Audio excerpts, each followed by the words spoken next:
عزیز طالبات السلام علیکم۔ ہم پڑھ رہے تھے ولی دکنی۔ ولی دکنی کی پہلی غزل ہم نے کر لی تھی۔ آج ہم ولی دکنی کی دوسری غزل کرنے جا رہے ہیں۔ دوسری غزل کا پہلا شعر ہے: پھر میری خبر لینے وہ صیاد نہ آیا، شاید کہ میرا حال اسے یاد نہ آیا۔ غزل کے پہلے شعر میں محبوب کو موضوع بحث بنایا گیا ہے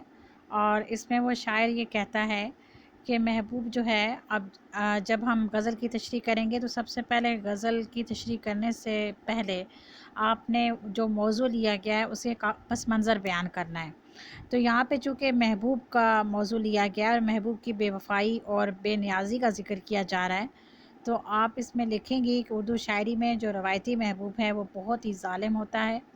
اور وہ کسی کو اپنی خاطر میں نہیں لاتا، اور عشاق کو اپنا دیوانہ بنانے کے بعد پھر وہ مڑ کر بھی ان کی خبر نہیں لیتا کہ وہ کس حال میں ہیں، اور اس طرح سے ساری زندگی عشاق اس کی نظر التفات کے لیے تڑپتے رہتے ہیں، لیکن وہ مڑ کر بھی ایک نظر محبت کی ان پر ڈالنا گوارا نہیں کرتا۔ اس شعر میں شاعر نے محبوب کو صیاد سے تشبیہ دی ہے۔ صیاد کہتے ہیں شکار کرنے والے کو، یعنی کہ شکاری کو۔ شکاری کا کام کیا ہوتا ہے کہ وہ جال پھینکتا ہے اور پرندوں کا شکار کرتا ہے اور پھر ان کو ہمیشہ کے لیے قفس میں ڈال دیتا ہے۔ تو یہاں پہ وہ یہ کہتا ہے کہ محبوب جو تھا اس نے بھی شکاری والا کام کیا کہ اس نے اپنی محبت سے، اپنے حسن و جمال سے، اپنی خوبصورتی سے ہمیں اپنا دیوانہ بنایا، اور دیوانہ بنانے کے بعد اس نے مڑ کر پھر ہماری خبر نہ لی کہ ہم کس حال میں ہیں۔ حالانکہ جب کسی کو اپنا دیوانہ بنایا جاتا ہے تو پھر اس کی خبر بھی رکھی جاتی ہے، اور چونکہ عاشق جو ہے وہ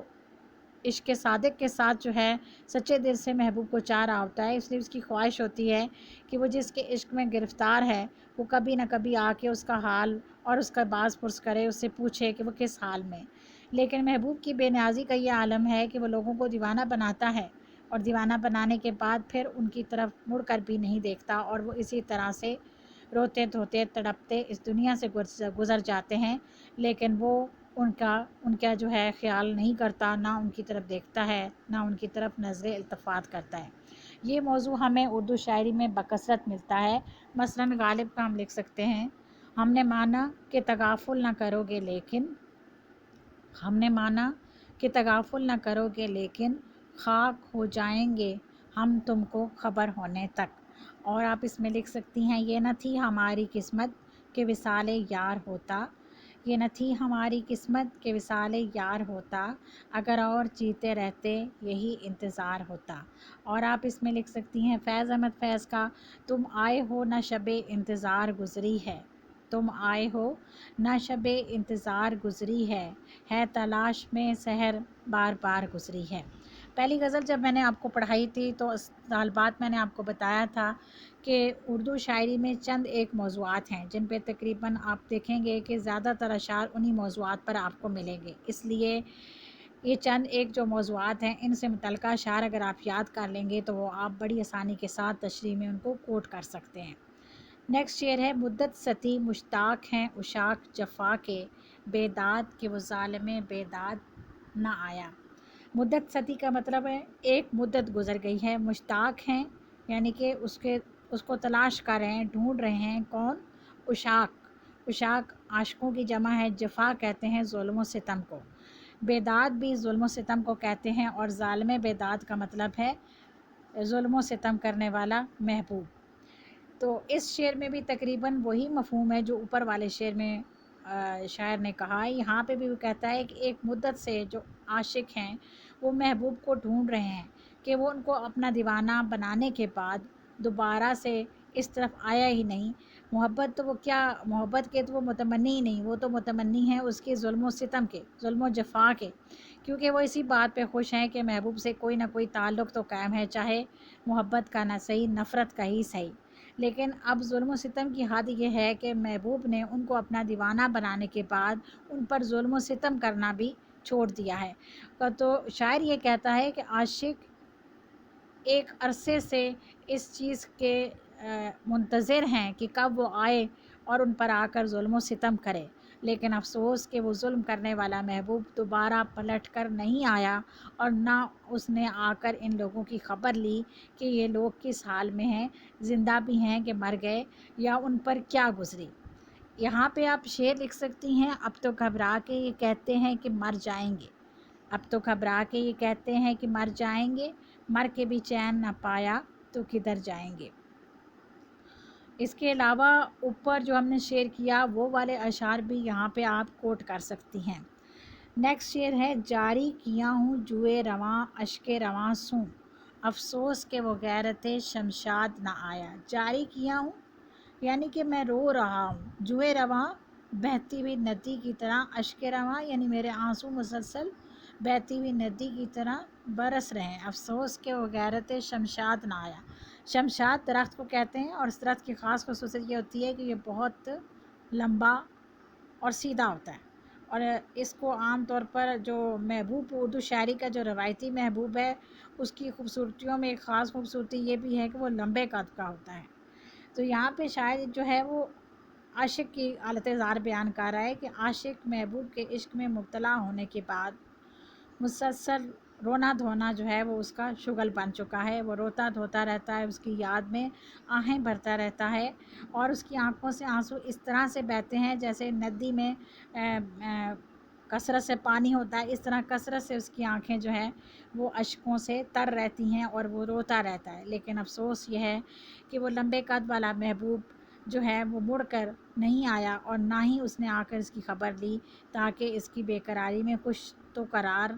آ سکے۔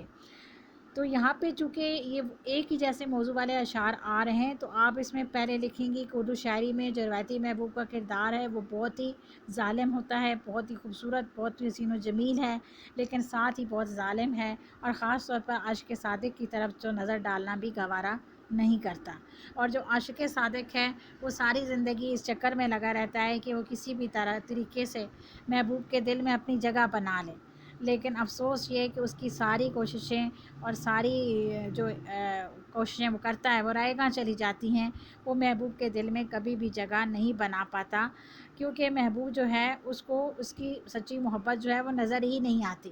تو یہ چونکہ اردو شاعری کے دونوں روایتی کردار ہیں، اور چونکہ اس شعر میں دونوں روایتی کرداروں کا ذکر ہے، تو پہلے آپ محبوب کے بارے میں بتائیں کہ وہ کس قسم کا کردار ہے، پھر عاشق کے بارے میں بتائیں کہ وہ کس قسم کا کردار ہے، اس کے بعد پھر آپ تشریح کریں گی تو آپ کی تشریح جو ہے وہ تھوڑی سی لمبی ہوگی، اور آخر میں آپ لکھیں گی حوالے کے اشعار۔ چونکہ یہاں پہ اس نے محبوب کی خوبصورتی کا بھی تھوڑا تذکرہ کیا اور ذکر کیا اس کے لمبے قد کا، کہ وہ لمبے قد کا محبوب ہے، حسین ہے، دراز قد ہے، بہت ہی خوبصورت ہے، لیکن افسوس کہ اس کی خوبصورتی کہتا ہے ہمارے کس کام کی کہ ہم اس کے حسن و جمال اور خوبصورتی کے دیوانے تو بنے، لیکن اس کے اندر حسن سیرت کی کمی ہے کہ اسے کسی کے حال سے کوئی سروکار ہی نہیں، کہ کوئی شخص اس کی محبت میں تڑپ رہا ہے، بے چین ہے، پریشان حال ہے، اور وہ آ کر اس کی خبر ہی لے لیتا کہ وہ بیچارہ کس حال میں ہے۔ تو اب اس لیے اس کی حسن و جمال اور خوبصورتی نے ان کو دیوانہ تو بنایا، لیکن اب یہ جو دیوانہ پن ہے وہ ان کی زندگی کو مشکل بنائے ہوئے ہے کہ وہ اس کی یاد میں مسلسل روتے دھوتے اور تڑپتے رہتے ہیں، لیکن محبوب کے دل میں بالکل بھی ان کی جگہ نہیں بنتی، اور اس طرح سے وہ پریشان حال اس دنیا سے گزر جائیں گے، لیکن افسوس کہ محبوب کے دل میں کبھی بھی جگہ نہیں بنا پائیں گے۔ یہاں پہ بھی محبوب کی بے رخی والے اشعار جو ہیں وہ آپ کوٹ کر سکتی ہیں، مثلاً ہم نے مانا کہ تغافل نہ کرو گے لیکن، ہم نے مانا کہ تغافل نہ کرو گے لیکن خاک ہو جائیں گے ہم تم کو خبر ہونے تک، اور آپ اس میں لکھ سکتی ہیں، وہ میرے ہو کے بھی میرے نہ ہوئے، وہ میرے ہو کے بھی میرے نہ ہوئے، ان کو اپنا بنا کے دیکھ لیا۔ اور چونکہ اس میں رونے دھونے کا ذکر ہے تو آپ اس میں رونے دھونے والے اشعار، خاص طور پر میر تقی میر کے اشعار جو ہیں وہ ہم یہاں پہ کوٹ کر سکتے ہیں۔ میں وہ رونے والا جہاں سے چلا ہوں، میں وہ رونے والا جہاں سے چلا ہوں، جسے ابر ہر سال روتا رہے گا۔ سرہانے میر کے آہستہ بولو،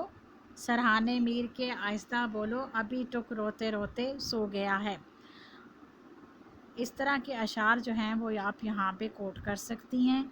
اور اس طرح سے اپنی تشریح کو مؤثر جو ہے وہ بنا سکتی ہیں۔ کوشش کیجئے کہ خود سے تشریح کرنے کی کوشش کریں، کی بک کو کم سے کم استعمال کریں۔ کی بک سے یہ ہوگا کہ تشریح تو آپ یاد کر لیں گی، لیکن جب لکھیں گی تو آپ کو لکھنے نہیں آئے گی، اس لیے کوشش کریں کہ شعر کے مفہوم کو سب سے پہلے سمجھیں اور اس کے بعد پھر تشریح کرنے کی کوشش کریں۔ اس طرح سے آپ کو تشریح کرنے میں کوئی پرابلم نہیں ہوگی۔ آج کا لیکچر یہیں پہ اختتام کرتے ہیں، باقی انشاءاللہ تعالی ہم